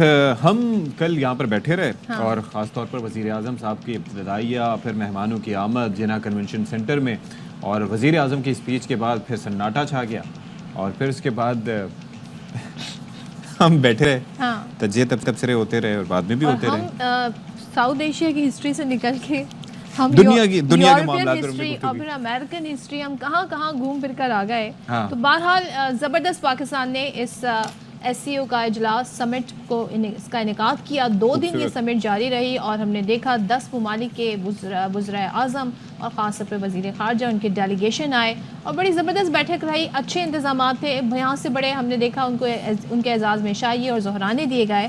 اب جناب اسلام آباد میں جو کامیاب ایک انعقاد ہوا ہے سربراہ اجلاس کا شنگھائی تعاون تنظیم کا، جو میزبانی پاکستان نے کی ہے، مہمانوں کی جانب سے کافی اس پر خوشی کا اظہار کیا گیا، اور نئے اکنامک ڈائیلاگ پر اتفاق ہوا ہے جو کہ ظاہر مین ایجنڈا تھا اس سمٹ کا۔ شنگھائی تعاون تنظیم کا جو اجلاس ہوا اس کا اعلامیہ جاری کر دیا گیا۔ اعلامیہ یہ بتاتا ہے کہ جی خوشحالی کے لیے، یعنی کہ اگر چاہتے ہیں کہ ملک ترقی کرے، ان کے لوگ ترقی کریں، ان کی زندگیوں میں خوشحالی آئے، تو پھر تجارت، سرمایہ کاری، خواتین اور نوجوانوں کی ترقی سب سے امپورٹنٹ ہے۔ پاکستان، کرغزستان، بیلاروس، قازقستان، روس اور ازبکستان نے چین کے بیلٹ اینڈ روڈ انیشیٹو کی حمایت کر دی ہے، اور مستحکم افغانستان کے ایک مستحکم افغانستان علاقائی ترقی کے لیے امپورٹنٹ ہے۔ چلیں جی، تو بات کر لیتے ہیں۔ ترجمان دفتر خارجہ ممتاز زہرا بلوچ ہمارے ساتھ موجود ہیں۔ بہت شکریہ ممتاز زہرا بلوچ صاحبہ. بھائی پاکستان کے لیے ظاہر ہے بڑی اچیومنٹ ہے، اور آپ لوگوں کے لیے بالخصوص دفتر خارجہ اور محکمہ خارجہ کے لیے یہ بہت بڑا چیلنج تھا کہ اتنے مہمانوں کا آنا، اس طریقے سے ارینجمنٹس کرنا، سب کو یعنی کہ سب خوش ہو کے یہاں سے جائیں. تو سب سے پہلے تو اس کے لیے آپ کو بڑی مبارکباد. تو پہلے ہمیں یہ بتائیے گا کیسا آپ کا یہ رہا سارا ارینجمنٹس وغیرہ، اور کیسا فیل کر رہی ہیں آپ اس بارے میں؟ جی بہت شکریہ. اور بالکل یہ ایک پاکستان کے لیے، پاکستان کے دفتر خارجہ کے لیے، پاکستانی حکومت کے لیے، پاکستانی قوم کے لیے ایک بہت فخر کا مقام ہے کہ ہم نے اتنی امپورٹنٹ کانفرنس اور اتنے سینئر لیول پر جس میں اتنے لیڈرز شامل تھے اس کو ہم نے بخوبی اس کو ہوسٹ کیا ہے. اور نہ صرف اس کو ہوسٹ کیا بلکہ پاکستان نے اس کانفرنس کی صدارت کی، اور تمام جو وہاں پر لیڈرز آئے ہوئے تھے ان کے درمیان ایک کنسنسس ڈیولپ کر کے ایک بہت ہی کمپریہنسو اعلامیہ جاری کیا ہے جس کا آپ ابھی ذکر بھی کر رہے تھے. تو تو یہ ایک پاکستان کی ڈپلومیٹک ایفرٹ کی بھی ایک بالکل اس پہ ایک پازیٹیو ریفلیکشن بھی ہے.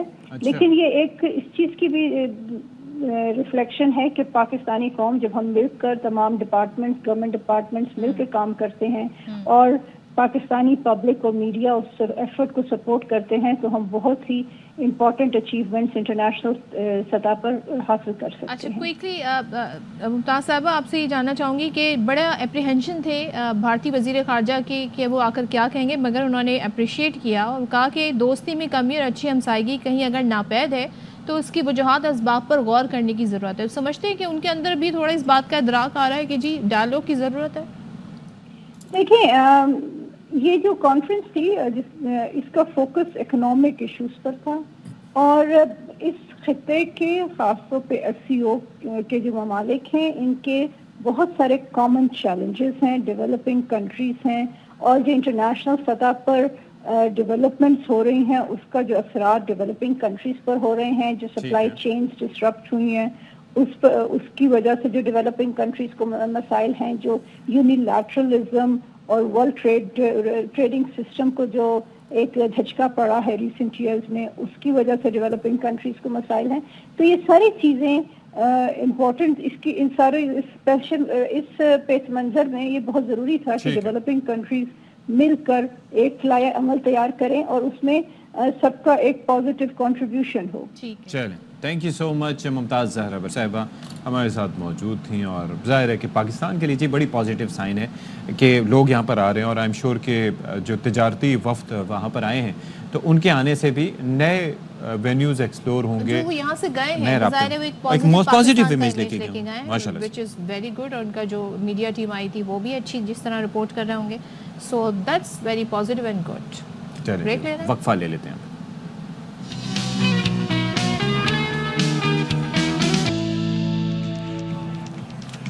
بسم اللہ الرحمن الرحیم. السلام علیکم خواتین و حضرات، ایک بار پھر سے باخبر سویرا میں آپ تمام لوگوں کا خیر مقدم ہے. صدف عبدالجبار ساتھی تجزیہ کار ہمارے ساتھ موجود ہیں. ترقی ہو گئی میری، ترقی ہو گئی. تو بہرحال کیسے ہیں جی آپ لوگ؟ ٹھیک ٹھاک ہیں، خیریت سے ہیں؟ امید ہے. اشفاق اسحاق شفتی بھی آپ کے سامنے موجود ہے، اور اب تو تعارف کی ضرورت نہیں ہونی چاہیے کیونکہ 1 گھنٹہ آپ ہمارے ساتھ گزار چکے ہیں، اور دوسرے گھنٹے میں ہم آپ کے ساتھ ماشاءاللہ موجود ہیں. اور ہمارے ساتھ ساتھ پاکستان کرکٹ ٹیم بھی اب گراؤنڈ میں موجود ہوگی کیونکہ میچ شروع ہونے جا رہا ہے پھر سے. اور لیٹس سی کہ کیا ہم ایک ہیلدی لیڈ برقرار رکھنے میں کامیاب رہتے ہیں اور انگلش کرکٹ ٹیم کو جلدی آؤٹ کر دیتے ہیں، کیونکہ 4 وکٹیں ابھی باقی ہیں. لیکن رہ کے میرے ذہن میں کبھی میرے ذہن میں خیال آتا ہے لیکن some thing is better than nothing, اور وہ بھی اس طرح کی وکٹ پہ جو ابھی تیسرے اور چوتھے دن مزید ٹرن کرے گی. آپٹیمسٹک اپروچ ہے نا میری بڑی. ہاں مہنگائی، غربت، انفلیشن کے ہٹ کے، بجلی کے بلوں سے ہٹ کے ہر چیز میں آپٹیمسٹک ہوں. اچھا جی، تو ہمارے پاس کوئی خبر ہے کا بتا رہے ہیں؟ اچھا جی، خبر آئی ہے وہ یہ ہے کہ جناب سپریم کورٹ میں مجوزہ آئینی ترمیم کے خلاف درخواست پر سماعت، اور سپریم کورٹ نے مجوزہ آئینی ترمیم پر اعتراضات کے خلاف اپیل واپس لینے کی بنیاد پر خارج کر دی ہے. حامد خان کی جانب سے مجوزہ آئینی ترمیم کے خلاف دائر درخواست واپس لینے کی استدعا کی گئی. سو یہ آپ کے سامنے ہم نے تمام تر صورتحال رکھ دی ہے، اور اس ساری صورتحال میں ہمیں مزید آگاہ کریں گے राजा मोहसिन हमारे नुमाइंदे। जी राजा मोहसिन। देखिए, सुप्रीम कोर्ट ऑफ पाकिस्तान की जानिब से मुजवजा आईनी तरमीम के खिलाफ जो दरख्वास्त थी उसे वापस लेने की बुनियाद पर खारिज कर दिया गया है, और सुप्रीम कोर्ट ने मुजवजा आईनी तरमीम पर एतराज़ात के खिलाफ जो अपील थी वो भी वापस लेने की बुनियाद पर खारिज कर दी है। आज जब समाअत का आगाज़ हुआ तो chief justice of Pakistan justice Qazi Faez Isa की सरबराही में 3 रुकनी बेंच ने इस केस की समाअत की। बेंच में जस्टिस नईम अख्तर अफगान, जस्टिस शाहिद बिलाल हसन भी शामिल थे।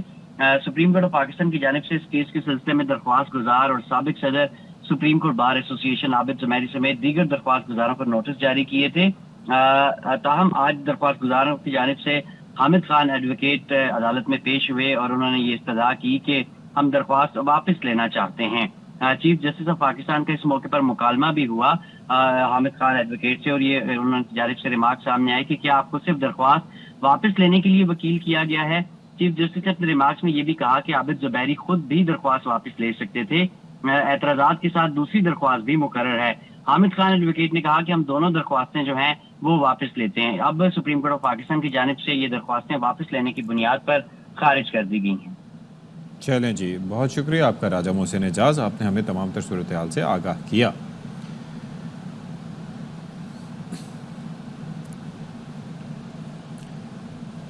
सलाम के साथ आगाज किया, रिस्पेक्टफुली, बड़े रिस्पेक्टफुली, बच्चों की कसम भी दी, बच्चों की कसम खाई और कहा दे कि हमारी जिंदगी में जेन्युइनली 2 नंबर ही जेन्युइनली कर रहे हैं। मतलब चेक करें आप, मतलब और उसके बाद ये है कि गारंटी भी दे रहे हैं। मतलब सोचें कि यहाँ पर किसी चीज़ की गारंटी नहीं होती, लेकिन बंदा जो है वो गारंटी दे रहा है, और जैज़ कैश का अकाउंट नंबर, सहूलियात भी मैसर आपको कह रहा है कि आप किस तरीके से पहुँचा सकते हैं, और फिर कांस्टेबल की इन्वॉल्वमेंट का भी तस्करा। अमाउंट कितना मांगा था ये बताया हमें अफजल ने?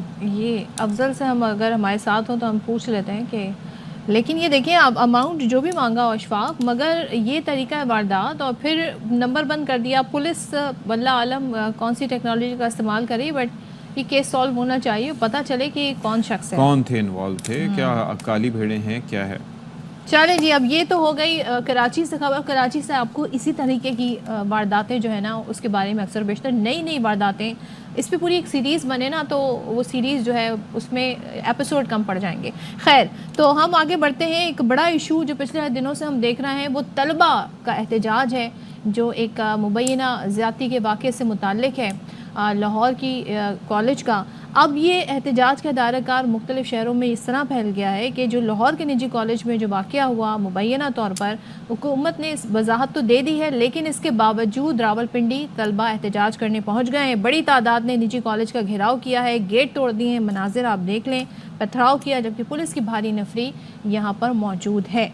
कल वज़ीर आला पंजाब ने आकर बड़ी एक तवील प्रेस कॉन्फ्रेंस करके तमाम तरह सूरत हाल उन्होंने सामने रखी, लेकिन आज भी एहतजाज हो रहा है। दिस इज़ प्रोटेस्ट चल रहा है, और ये वैसे अलमिया ये है कि इस प्रोटेस्ट में तोड़ फोड़ का बड़ा सहारा लिया जाता है, और ये बड़ा बाबर मलिक हमारे साथ मौजूद हैं, उनसे ज़रा बात कर लेते हैं। बाबर, वैसे ये हो क्या रहा है, क्योंकि कॉलेज इंतज़ामिया की जानिब से भी इस मामले में काफ़ी वजाहतें जारी की गई हैं। फिर दूसरा, वो अक्सर कहा जाता है कि मुद्दई का किसी मामले में होना ज़रूरी है, तो वो मुमकिन तौर पर जिन साहब का नाम लिया गया था वो भी आके उन्होंने डिटेल्स भी दी थी कि उनकी साहबजादी नहीं थी, और ये किसी और वजह से उनका एक्सीडेंट घर पे ही हुआ था, फिर उनको हॉस्पिटलाइज़ किया गया था, और उन्होंने मेडिकल रिपोर्ट्स भी सबमिट की थी।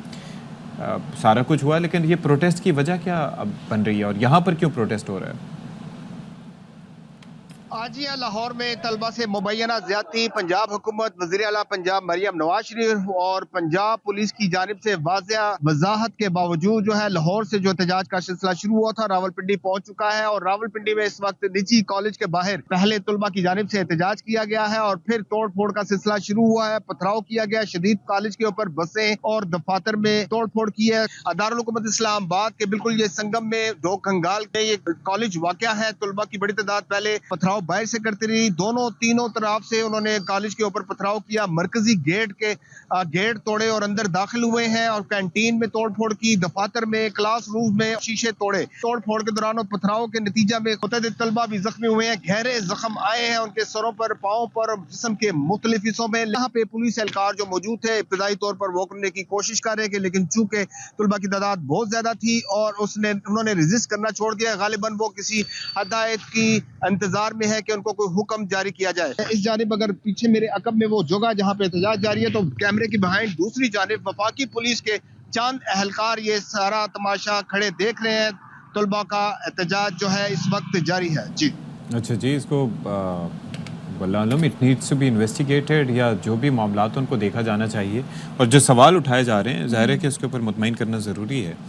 और तलबा देखें, उनको जो इंतज़ामिया है, कॉलेज की मैनेजमेंट है, उनको इस चीज़ को एड्रेस करने की ज़रूरत है कि किस तरीके से तलबा की बॉडी को बिठाया जाए, जो उनको लीड कर रहा है उन्हें बिठाया जाए, उनके मुतालबात सुने जाएं और फिर उनको एड्रेस किया जाए, उन्हें क्या कहना चाहते हैं, वो क्यों एहतजाज कर रहे हैं और उनकी डिमांड्स क्या हैं। और जबकि आप बहुत सारी इस स्टोरी के हवाले से बहुत सारे हक़ाइक़ कह लें, आप बहुत सारी डेवलपमेंट जो है वो हो चुकी है, तो ये जानना बड़ा ज़रूरी है। जी अशफाक निसार। अच्छा जी, उन्होंने कुछ बताया है और उसका मैं नंबर मैच का क्या बना, पहले आप मैच के हवाले से भाई बात यह है कि मैच अभी चल रहा है और अभी ज़ाहिर है कि उनकी आहिस्ता आहिस्ता रन्स बनाने की रफ्तार चल रही है। अच्छा जी, अब हम ज़रा तस्करा कर लेते हैं। कहा जाता है कि कोई भी चीज़ जो पुरानी होती है वो बिलखुसूस बेकार नहीं होती, उनको कभी न कभी किसी न किसी तरीके से यूटिलाइज़ किया जा सकता है। ऐसा ही काम कर रही हैं कराची की 3 बहनें और उनकी वालिदा, और जिनके लिए फटे पुराने कपड़े भी नाकारा नहीं होते, उनको वो नाकारा नहीं समझती, और अब तो इस काम को मुनाफा बख्श कारोबार बना लिया है। अच्छा, फिर ये है कि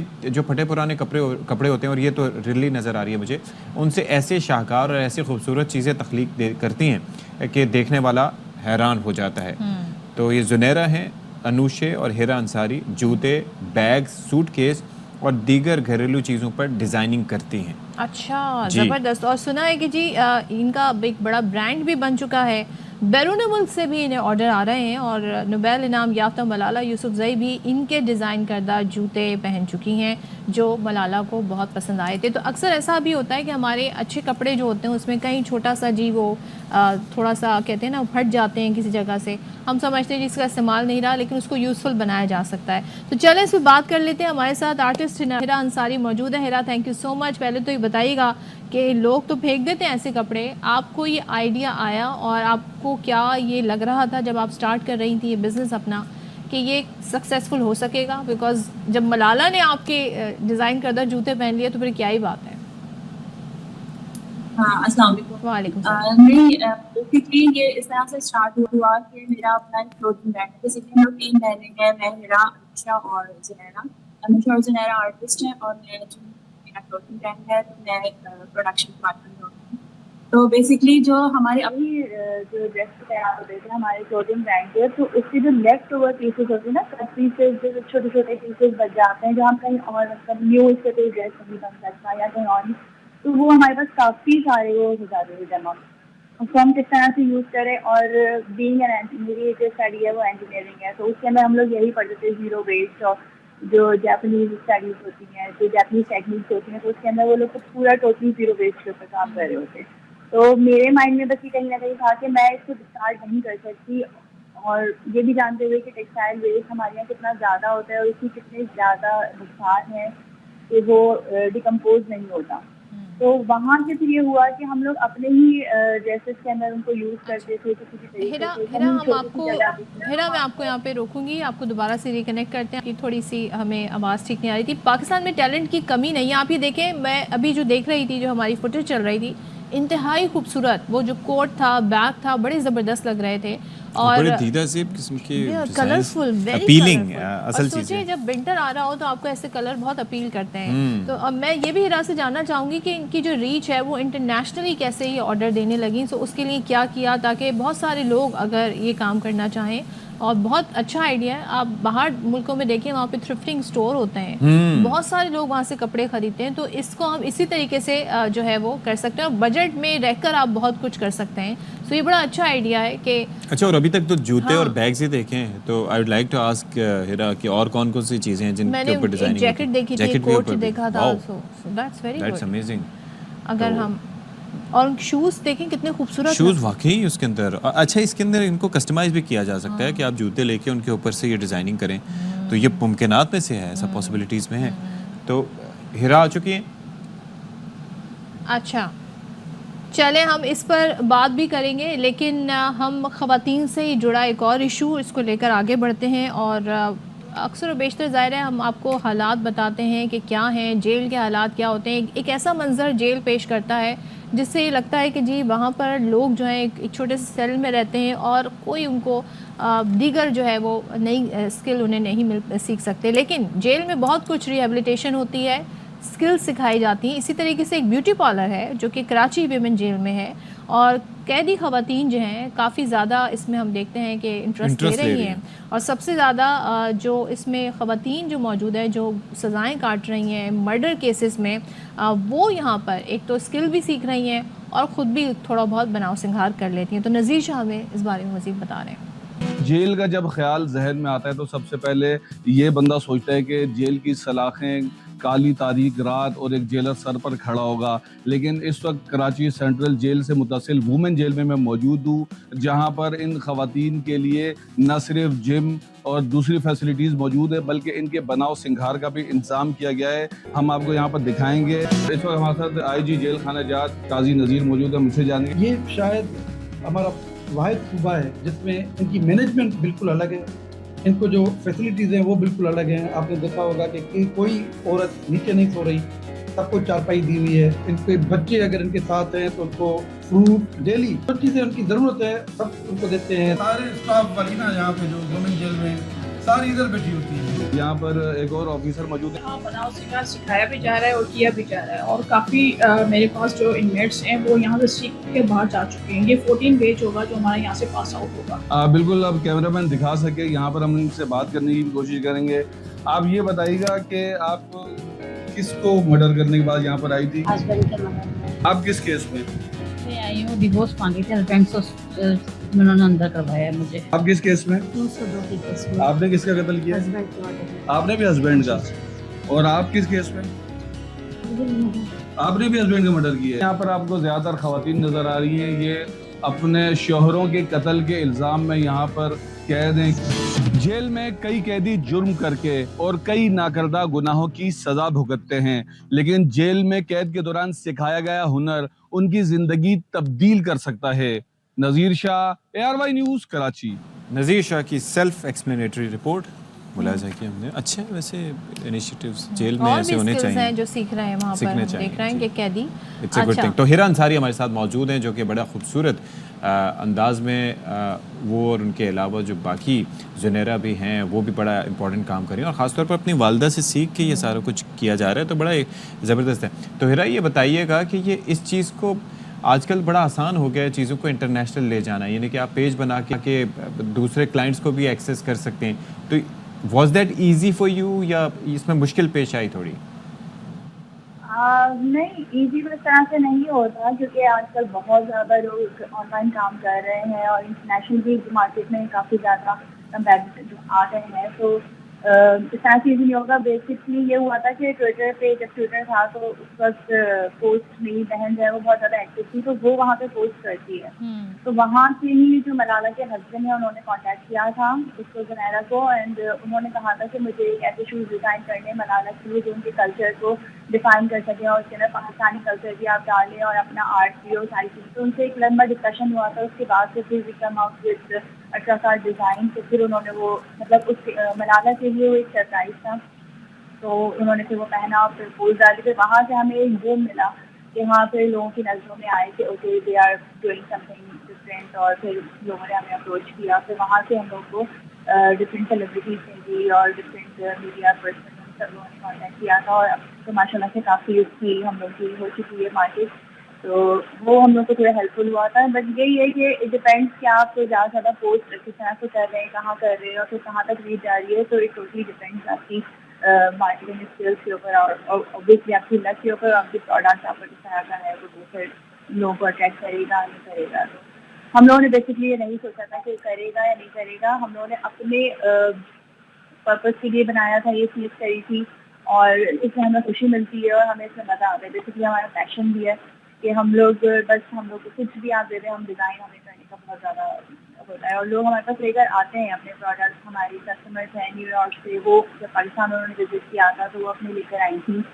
उन्होंने काफ़ी सारी अपनी चीज़ें हमें प्रोवाइड की थी और फिर हम इस पर छोड़ दिया था कि you design you do by yourself. तो इस तरह के काम करने में हमें बहुत मज़ा आता है कि जब हमें अपनी क्रिएटिविटी और अपना आर्ट اپنی کام کے اندر ڈالنا ہوتا ہے، اور وہی ہمارا بزنس بھی ہے اور وہی ہمارا پیشن بھی ہے. ٹھیک، thank you so much. Thank you so much. Shira Ansari ہمارے ساتھ ہی زبردست کام کر رہی ہیں تینوں بہنیں اور ان کی والدہ.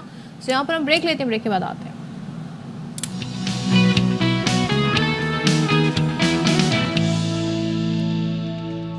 بھائی اس سے پہلے کہ ہم کسی اور خبر پہ جائیں، 9 وکٹیں گر گئی ہیں انگلینڈ کی، جو آپ پوچھ رہی تھی نا کہ کتنی جلدی لپٹے گا، تو ساجد خان کی 6 وکٹیں ہو گئی ہیں، فائفر ان کا ہو گیا ماشاءاللہ، اور نعمان نے بھی ایک اور وکٹ لی ہے. تو بس اب کم از کم انشاءاللہ 100 رنز کی کم از کم لیڈ ہوگی. تو 262 پہ 9 کھلاڑی آؤٹ ہو چکے ہیں انگلینڈ کے. سائن اچھی آپ نے ہمیں اپڈیٹ دے دی ہے. ہوپ فلی کھیل کے میدان سے مزید اچھی خبریں آئیں، لیکن جو میں جس خبر کی طرف جانا چاہ رہی ہوں وہ ایشو جو ہے بڑا سنگین ہو گیا ہے، اور پچھلے دنوں ہم نے اس پہ بڑا ڈیٹیل سیگمنٹ بھی کیا تھا. یعنی کہ کراچی میں جو چکن گونیا کا مرض ہے وہ شدت اختیار کر گیا ہے. اب جو نمبرز آ رہے ہیں ہاسپٹلز میں، جو numbers cases of numbers report ہو رہے ہیں، وہ یہ بتا رہے ہیں کہ یومیہ یعنی ڈیلی بیسس پر 500 سے 750 مریض رپورٹ ہو رہے ہیں. اور یہ وہ مریض ہیں ظاہر ہے جن کو علامات چکن گونیا کی پائی جا رہی ہیں. اب سپٹمبر سے اکتوبر میں ہم آ گئے ہیں، مگر یہ سلسلہ جاری ہے. کیا کیا جائے؟ اتنی تعداد میں مزید رپورٹ ہو رہے ہیں مریض. تو ہمارے نمائندے انور خان ہمارے ساتھ ہیں، ان سے ڈیٹیل جان لیتے ہیں. تو انور ذرا بتائیے گا بھائی کہ یہ معاملات بڑے سنگین ہوتے جا رہے ہیں، کیونکہ جب آپ اپنے اطراف میں دیکھتے ہیں تو ہر دوسرا شخص بخار میں مبتلا ہے، اور پھر بخار کے ساتھ جو سائنز ہوتی ہیں اس مرض کی کہ جوڑوں میں درد ہے اور شدید تکلیف ہے، اس کے شکار ہیں. کیونکہ ٹیسٹ وغیرہ تو بڑا مشکل ہے، PCR ٹیسٹ اس کا ہوتا ہے تو وہ تو خاصا ایکسپینسو ہے ویسے تو. جی دیکھیں بالکل، اس وقت اگر ہم بات کریں گے چکن گونیا کے اس مرض کی تو صورتحال یہ ہے کہ محکمہ صحت کے حکام کے مطابق کم و بیش کراچی میں ہر گھر کے اندر اوسطاً 3 افراد جو ہیں اس مرض کا شکار ہیں. کراچی کے سب سے بڑے جناح اسپتال کے اندر آنے والے مریضوں کی جو تعداد ہوتی ہے کم و بیش OPD کے اندر، وہ تقریباً 1000 سے لے کے 1600 کے درمیان ہوتی ہے. اس کے علاوہ ایمرجنسی میں آنے والے مریضوں کی تعداد اس کے علاوہ ہوتی ہے، جو کہ 24 گھنٹوں کے دوران کم و بیش 1600 سے لے کے 2500 تک کے درمیان پہنچ جاتی ہے. یہ صورتحال کراچی کے صرف ایک اسپتال کی ہے. تو کم و بیش صرف جناح اسپتال کی بات کی جائے گی تو ہائی گریڈ فیور اور شدید جوڑوں میں درد کے ساتھ رپورٹ ہونے والے مریضوں کی تعداد کم و بیش 600 سے 700 کے درمیان بنتی ہے. سول اسپتال، آبادی شہید اسپتال کے ساتھ ساتھ دیگر اسپتالوں کی بات کریں گے تو وہاں بھی کم و بیش صورتحال یہی ہے. 500 سے زائد مریض ہر سرکاری اسپتال کے اندر رپورٹ ہوتے ہیں، اور اس کے حوالے سے جو PCR ٹیسٹ ہے وہ نجی اسپتالوں کے اندر انتہائی مہنگا، کم و بیش 15,000 روپے سے لے کے 18,000 روپے تک کی فیس وصول کی جاتی ہے. تاہم شہریوں کی ایک بڑی تعداد ہے جو کہ اس PCR کے لیے واضح طور پر انکار کر دیتی ہے اور منع کر دیتی ہے، کیونکہ اس کے اندر اینٹی بایوٹک کا استعمال نہیں کیا جاتا. کسی بھی ہنگامی صورتحال کے دوران جو معالجین ہیں، جو ڈاکٹر ہیں، وہ اس بات کی تشخیص کرتے ہیں کہ کسی بھی صورتحال کے دوران درد کی جو گولیاں ہوتی ہیں ان کو استعمال کر لی جائے. 6 گھنٹے کے وقفے سے ہائیڈریشن کو بڑھایا جائے. تاہم جو اصل صورتحال وہ یہ ہے کہ ماسکیٹو بائٹس کی یہ فیملی ہے جس میں ڈینگی ہے، چکن گونیا ہے اور ملیریا ہے.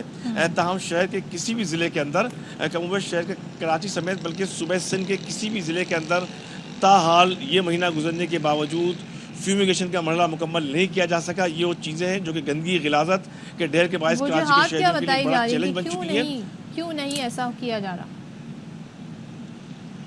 دیکھیں بنیادی طور پر یہ اب ذمہ داری بن رہی ہے پورے صوبہ سندھ کے اندر لوکل ٹاؤن میونسپل ایڈمنسٹریشن کی، ساتھ ساتھ محکمہ صحت کی بھی. یہ جو بیماریاں ہیں، یہ بیماریاں بیسیکلی اس کو کنٹرول کرنے کے تمام پروگرامات اس وقت بلدیاتی اداروں کے پاس ہیں. بلدیاتی اداروں کی جانب سے فی الحال جو ہے 12 لاکھ روپے فی UC کی کل منظوری دی گئی ہے. تاہم صورتحال اس وقت یہ ہے کہ فنڈ کی منظوری ایک ایسے مرحلے کے اندر دی گئی ہے کہ جب کراچی شہر کے اندر لاکھوں کی تعداد کے اندر افراد گھروں اور اسپتالوں کے اندر اس چکن گونیا کے مرض کے اندر مبتلا ہیں. تاہم اب بھی شہر کے کسی بھی علاقے کے اندر تاحال اسپرے مہم شروع نہیں کی جا سکی. اسپرے مہم شروع کر دی جائے تو صورتحال کو بآسانی کنٹرول کیا جا سکتا ہے. جی تھینک یو سو مچ انور، ہمیں اس صورتحال کے حوالے سے ڈیٹیل بتائے تھے. بڑی تشویشناک صورتحال ہے اور فیومیگیشن ہونی چاہیے. لوکل گورنمنٹ کے جو نمائندے ہیں اور جو محکمہ صحت ہے بہت مینڈیٹری ہے، ان کو اس پر ضرور ایکشن لینا چاہیے. اچھا جی، اب یہ ہے کہ برسات ہوئی تو اس کے بعد دریائے سندھ میں پانی آیا تو پھر اس سے کیا ہوا کہ جو پانی صرف دریا کی حد تک محدود رہتا تھا، ریور بیڈ وسیع ہو جاتا ہے تو کچے کا علاقہ بھی زیر آب ہو جاتا ہے، تو تمام زمینی راستے مسدود ہو جاتے ہیں. تو ایسے میں آمد و رفت کا ذریعہ ہو جاتی ہیں کشتیاں. اچھا، پہلے کشتیاں چلتی تھی چپو سے، اب یہ ہے کہ ان میں لگا دی گئی ہے موٹر. تو سلیم سہتو اس حوالے سے رپورٹ کر رہے ہیں۔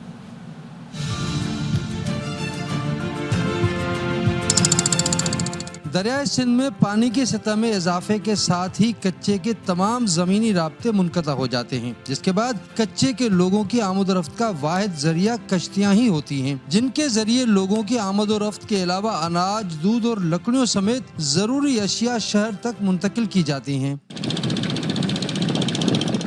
5 مہینے تک پانی یہاں پر ہوتا ہے، کچے سے دودھ آتا ہے، بچے چھوٹے چھوٹے اسکول کے ٹائم وہ آتے ہیں۔ کچھ عرصہ قبل تک ہاتھ سے کشتی چلانے کی وجہ سے کچے کے لوگوں کو آمد و رفت میں مشکلات درپیش تھیں، وہیں سامان بھی بہت کم مقدار میں اٹھایا جاتا تھا،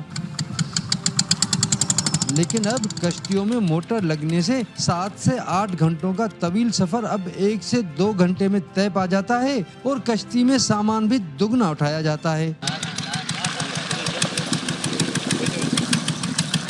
پہلے جو ہے نا ہاتھ پہ چلتی تھی تو 5-6 گھنٹے لگ جاتے تھے وزن اٹھانے کے حساب سے، ابھی جو ہے 1 کلاک پہنچ جاتا ہے جتنا بھی گلا ہوتا ہے۔ موٹر کا بڑا فائدہ ہے۔ وزن میں سر اتنا فرق ہے کہ پہلے 10 من اٹھاتے تھے تو ابھی اس جگہ پہ 25-30 من اٹھاتے ہیں۔ کچے کے لوگوں کے مطابق کشتیوں میں موٹر نصب ہونے کے بعد مریض کو اسپتال تک پہنچانے میں آسانی کے علاوہ اب بچے بھی وقت پر اسکول پہنچ جاتے ہیں۔ کشتیوں میں موٹر نصب ہونے کے بعد آمد و رفت میں آسانی کے ساتھ ساتھ وقت کی بچت بھی ہو جاتی ہے۔ کیمرامین شاہ علی خان کے ساتھ سلیم سہتو، ARY نیوز، سکھر۔ ظاہر حالات مشکل ہو جاتے ہیں لیکن حل اس کا نکال لیا گیا ہے۔ اب ظاہر وہ ایک جو چپو سے کشتی چلائی جائے، جو موٹر سے چلے تو وہ ذرا ٹائم اس میں سیو ہوتا ہوگا۔ اب ذرا ہم آپ کو چنیوٹ لیے چلتے ہیں، اور چنیوٹ کا علاقہ ہے نواحی علاقہ بھروانا۔ وہاں میں پنجاب کے ثقافتی کھیل نیزہ بازی کے مقابلے جاری ہیں، اور اس میں ہم دیکھ رہے ہیں کہ جو نیزے باز ہیں وہ اپنی مہارت کا بڑی بھرپور طریقے سے اظہار کر رہے ہیں۔ امیر عمر چمن کی رپورٹ آپ کو دکھاتے ہیں۔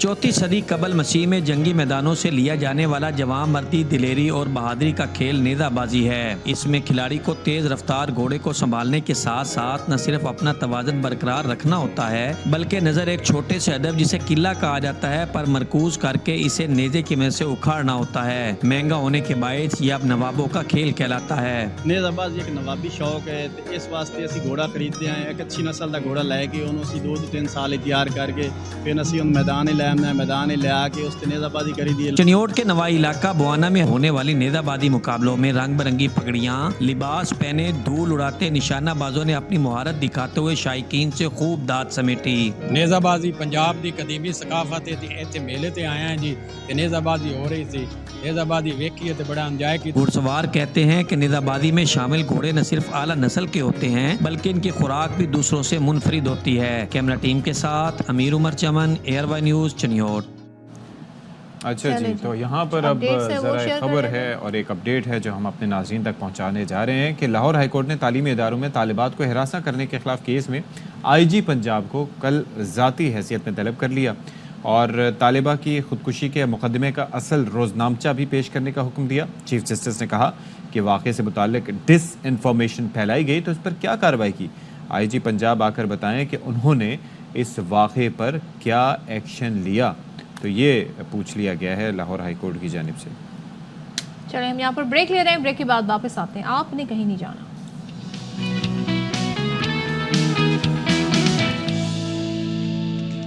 Welcome back once again. اور جی رات گئے اور 2 دن سے جو آئینی ترمیم کو لے کے ڈیولپمنٹ ہو رہی ہے، مولانا صاحب اور بلاول صاحب، پھر مولانا صاحب، بلاول صاحب، آصف علی زرداری صاحب اور نواز شریف صاحب، ساری بیٹھک ہوئی اور ایسا لگ رہا ہے اتفاق رائے ہو گیا ہے۔ ایسے میں یہ لگ رہا ہے کہ PTI بھی احتجاج کے موڈ میں آ گئی ہے۔ تو ساری صورتحال پر بات کر لیتے ہیں، ہمارے ساتھ موجود ہیں KP سے شوکت یوسف زئی صاحب۔ تھینک یو سو مچ شوکت یوسف زئی صاحب ہمیں جوائن کرنے کے لیے صبح سویرے۔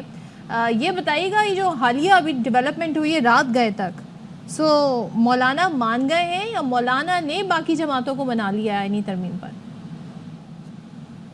بسم اللہ الرحمن الرحیم۔ دیکھیے سب اس بات پہ متفق ہے کہ آئینی ترامیم اس وقت جو آئینی ترامیم آ رہی ہیں، ایک تو سپریم کورٹ کی حیثیت ختم ہو جائے گی، دوسرا اسے پاکستان کو کوئی فائدہ نہیں ہوگا، صرف ایک پارٹی کو کرش کرنے کے لیے ترامیم لائی جا رہی ہیں اور یہ جمہوریت کے لیے بھی بہت زیادہ نقصان دہ ہوگا۔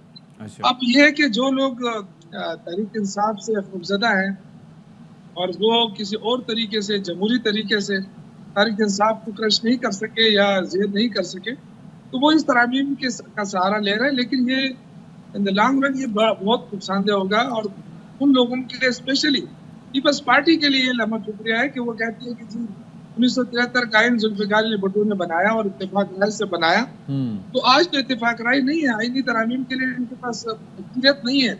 आपने खबरें सुनी होंगी कि एक एक MNA को अगवा किया जा रहा है। कल शाह महमूद कुरैशी साहब की बहू को अगवा किया गया। जी जी, इस तरह के लोगों को जबरदस्ती ले जाके आप तरामीम ला रहे हैं, आइन का हुलिया बिगाड़ रहे हैं, तो इसका फायदा क्या होगा? इसका नुकसान ही होगा।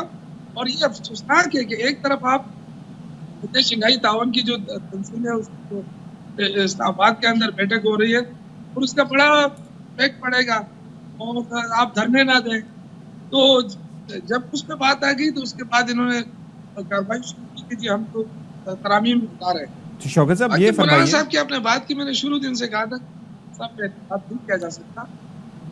उनकी अपनी सियासत है और सारी जिंदगी वो कॉम्प्रोमाइज रहे हैं, और अगर इस दफा इन्होंने कम्प्रोमाइज कर लिया तो उनकी सियासत खत्म हो जाएगी। तो उनको सोचना चाहिए कि वो अपनी सियासत बचाने। मौलाना साहब ये कह रहे हैं जो पहला मुसव्वदा आया था ना वो आज कबूल है ना वो कल कबूल था, सो आपकी क्या अंडरस्टैंडिंग है JUI से मुसव्वदा है क्या मुसव्वदे के बारे में? देखिए मुसव्वदा कोई सा भी हो, लेकिन जो तरामीम है वो सबको पता है कि ये जो जिस आईनी अदालत से पड़े हुए हैं, और मेरे ख्याल से ये तो सुनने में आ रहा है कि वो बेंच बनेगा। अच्छा, लेकिन जो भी है मैं ये कहता हूँ कि इस पे जो सुप्रीम कोर्ट की अहमियत है वो कम हो जाएगी। नहीं शौकत साहब, अगर लेट्स अज्यूम कि अगर बेंच बनता है तो फिर तो अहमियत खत्म नहीं होगी, क्योंकि फिर तो चीफ जस्टिस भी वही होंगे, फिर उसके अंदर सेपरेट जजेस होंगे, फिर जजेस की तादाद मुमकिन तौर पर बढ़ जाएगी, फिर तो स्टेटस तो कायम रहेगा अगर बेंच के ऊपर इत्तेफाक होता है तो। देखिए ये सारी चीजें इत्तेफाक राय से हो सकती है ना। आप जो भी आप अमेंडमेंट लाएं तो आप आइन की, क्योंकि 2/3 अक्सरियत आपको चाहिए हर सूरत में आइन में अगर आप करना चाहते हैं, तो यहाँ तो ये बदमाशी कर रहे हैं। आप देखें कि किस तरह लोगों के पीछे पड़े हैं, घरों को संभार कर रहे हैं। आज हमारे एक और MNA को पकड़ा गया रास्ते में, वो जगह बदल रहा था अपनी, उसके पीछे एजेंसियां पड़ी हुई है। तो ये बड़ी, मैं कह रहा हूँ कि ये इंतहाई खतरनाक बात है कि आप आईनी तरमीम के लिए जो है ना लोगों को अगवा कर रहे हैं और जबरदस्ती उनसे वोट ले रहे हैं। तो इस तरह की तरामीम जो है ज़मीर की आवाज़ नहीं थी। हमारे शो में शौकत साहब नईर बुखारी साहब आए थे, वो कह रहे थे कि ये ज़मीर के मुताबिक वोट देंगे वो लोग अपनी मर्जी से, मतलब डिसएग्रीमेंट के तहत। हाँ, ये उनकी राय थी। अच्छा मुझे ये बताइएगा, मौलाना साहब ने ये भी कहा है कि आज PTI से इत्तेफाक राय के लिए बात करेंगे, मिलने आएंगे, तो आपकी तरफ से टीम तैयार है? कौन लोग मुलाकात करेंगे मौलाना से फिर? देखिए मेरे ख्याल से आईनी पैकेज PTI मुस्तरद कर चुकी है, जो पॉलिटिकल कमेटी है उन्होंने मुस्तरद कर दिया है। और इमरान खान से जब तक हमारी मुलाकात नहीं होती है, जब तक उनसे गाइडेंस नहीं मिलती है, उस वक्त तक तो इस पे कोई बात ही नहीं हो सकती। तो मेरे ख्याल से इनकी जो सबसे बड़ी कमजोरी थी, इन्होंने इमरान खान के ऊपर से जो उन्होंने पाबंदियां लगा दी, मुलाकातें नहीं हो रही हैं, उससे खुद ही कंफ्यूजन क्रिएट कर रहे हैं और खुद ही अपने रऊफ साहब तो कह रहे थे कि ये समझते हैं कि शायद इस तरह हरकतें करके कि JUI फेक का मुसव्वदा हमारे पास है जिस पर हमें इत्तेफाक है। देखिए मेरे ख्याल से जो असल चीज है, जो हुकूमत का जो टारगेट है वो ये नहीं है। हुकूमत का जो टारगेट है वो मंसूर अली शाह साहब को रोकना है। अच्छा। और जो इस वक्त मौजूदा चीफ जस्टिस है उनको बाख्तियार बना के ये सारा गेम उसी तरफ चल रही है। ऐसा नहीं है कि अगर मंसूर अली शाह साहब या इस तरह की चीजों को उन्होंने कबूल करना होता तो फिर इतने मसले नहीं होते। क्यों इतनी जल्दी है? आपने जो इस वक्त जो इवेंट है इस्लामाबाद का वो कर लें, उसके बाद आप देख लें। चलें ठीक है। Thank you so much Shaukat Yusuf साहब, और बहुत शुक्रिया आप हमारे साथ मौजूद रहे। आप इजाज़त चाहते हैं जी आपसे? अल्लाह हाफ़िज़।